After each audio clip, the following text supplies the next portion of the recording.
Hey love bugs, welcome back to another Tarot Lover Reviews. Today we are taking a look at the Cosma Visions Oracle. Now I know this is a tarot channel. Why are you doing a oracle review? Let me explain. So the reason why we're doing that is because this oracle deck can be utilized as a tarot deck as well. So it is a 2-in-1. And because I have already done a review on the Prisma Visions and the Light Visions little version, I wanted to do the little version of the Cosma Visions Oracle. So that is why. So if you've heard of this Oracle deck or you have not heard of it, hopefully this review and the flip through that comes afterwards helps you to decide on whether or not this Oracle deck / tarot deck is right for you. Now, if you want to go skip to the flip through, feel free to take a look down in my descriptions. I break down all of the suits into chapters to make it easier for you to locate exactly where in the flip through you would like to start. Now, what we're going to get into is the packaging of this deck, the guidebook, the cards. We're going to talk card stock, card size, backings, naming conventions, imagery. If you are interested in all the details, stick around. Otherwise, feel free to move on over to the flip through. But first things first, let's talk about the packaging. Now, as I mentioned, this is the little version of the Cosma Visions Oracle. So it is basically a tin box, similar to the little ones that I've done as well quite recently. So you'll probably see it right next to this video. Make it a lot easier for you. But anyways, this is what the tin box looks like. And then this is the backing. Okay. Illustrated by James R. Eads.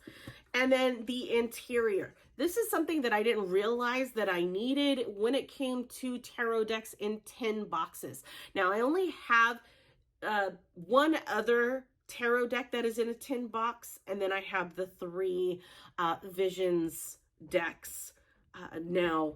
And I didn't realize I needed this, but this padding. There is a padding, a very soft padding on the edges of the box, and then at the very bottom there's a felt padding at the bottom. I didn't realize I would need this, but I love the fact that they've taken this extra step to add the padding to the bottom of the box to make it more secure. You know, you would think, or you wouldn't think about it until you like shook your deck in the box, that it would make a really loud clanking noise if there was no padding. And you're more prone to causing damage if you're like going like that, which I hope you don't. But yeah, I really like that touch. And again, it is in all of the little versions of what they offer. So the Prisma Visions and the Light Visions tarot decks are also padded in their tin boxes. So that is the box. Let's talk about the guidebook. Now, because it's a little version, the guidebook is little. So you get a pamphlet that gives you very basic keywords to each of the cards. Okay. And then this is what the back of the cards or the pamphlet looks like. Now, in the original version of any of these decks, they have a bigger book that probably gives you the same amount of information, if not a little bit more. But what they have done is create a 400-page guidebook to help explain each of the cards. So if it is something that you really love this tarot deck, you would love to learn more about the imagery and why they chose to draw out a card the way that they drew it out, you can definitely look into purchasing that 400-page book that gives you all of that information. And I believe the book, along with the little white book that comes with the originals, they come with like tarot spreads for you to utilize, whereas there are no tarot spreads in this pamphlet. Okay, so that is the guidebook. Let's talk about the cards. Now, before we get into the cards individually, let me show you the edges of this deck. Now, for this deck, obviously, you have the black edging with that rainbow metallic sheer to it. On the Light Visions Tarot, you get a gold edging, and for the Prisma Visions Tarot, you get a silver edging. So each one of them are different. I love it. Gives each one of them their own little individuality and makes them unique and separate from each other, but at the same time having some type of similarities, if that makes sense. So that is the edging. Let's talk about the cards. So let's take a look at the backing. This is what the back of the card looks like. And as you can see, it is a matte finish.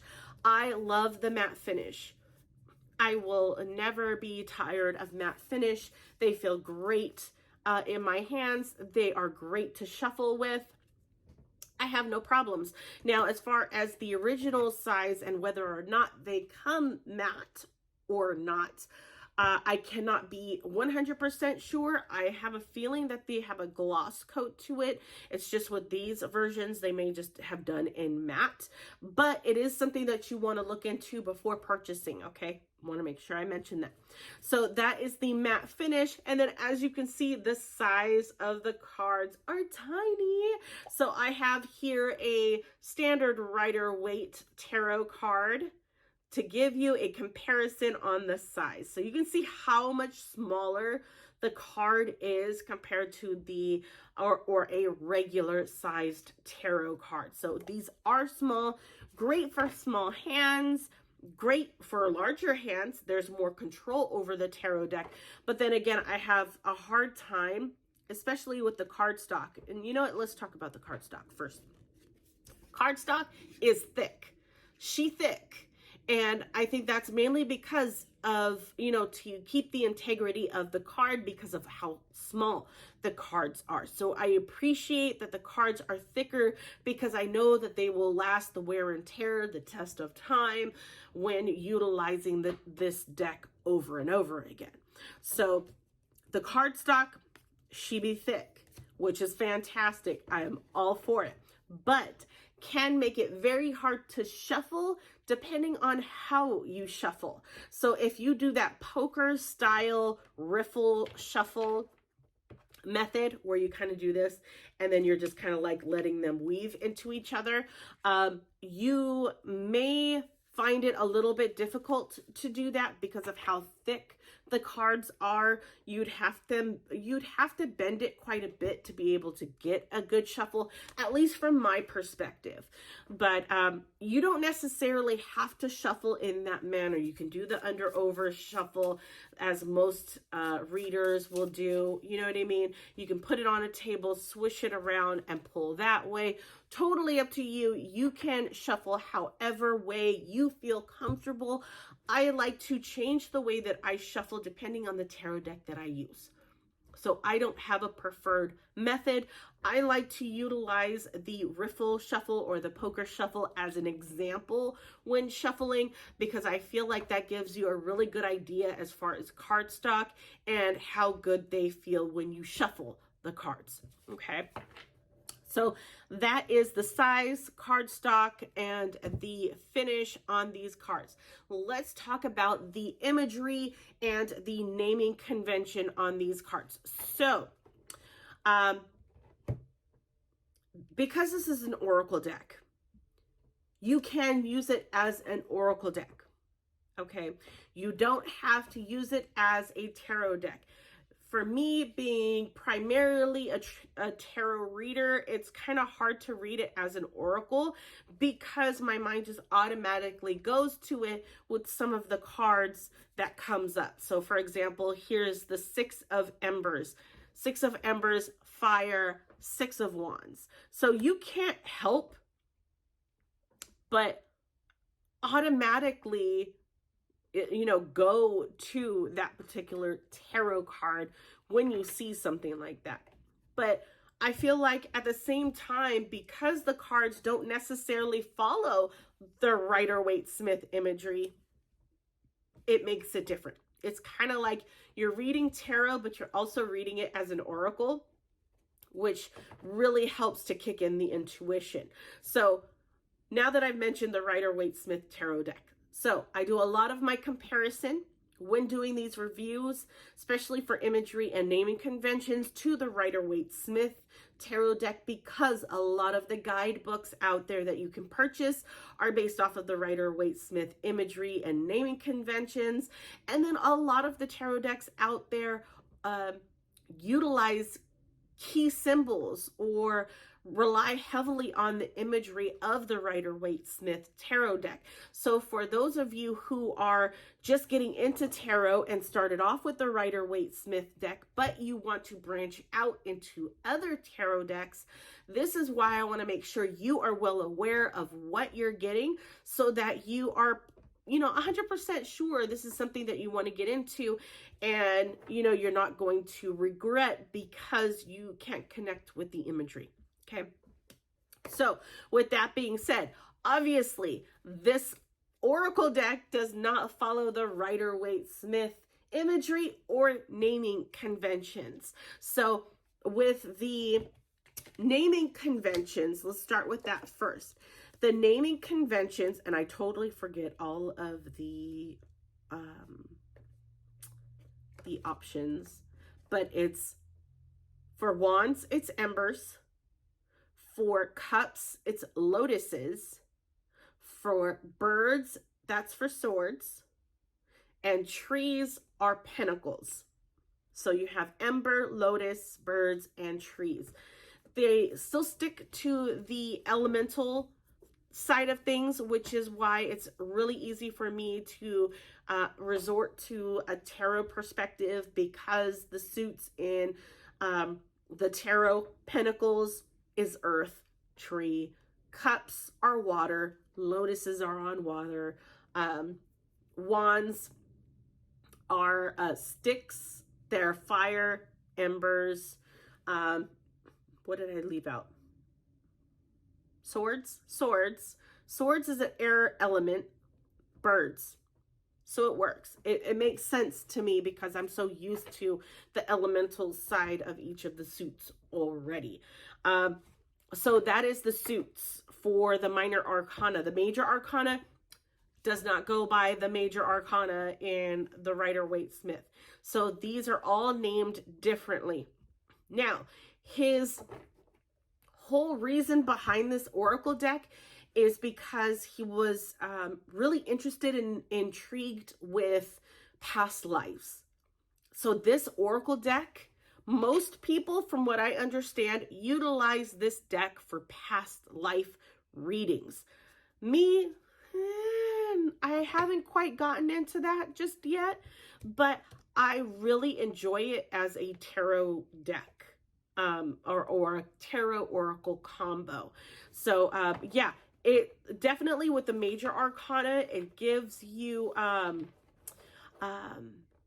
vibes and feelings of a past life.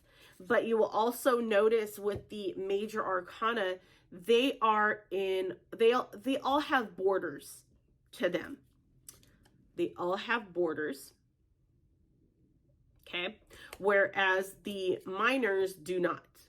Now, the reason why the minors do not is because the minor arcana from ace to king, if you put them side by side, which if you are still watching this review, you will find at the end of this video, it will show you what all of the minor arcana create.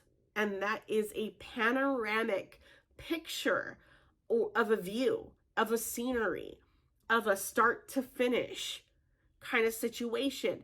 And I love this concept. I wish more people would do more concepts like this, where you create a picture out of all of the tarot cards. There is a story from the majors and into the minors for each of the suits.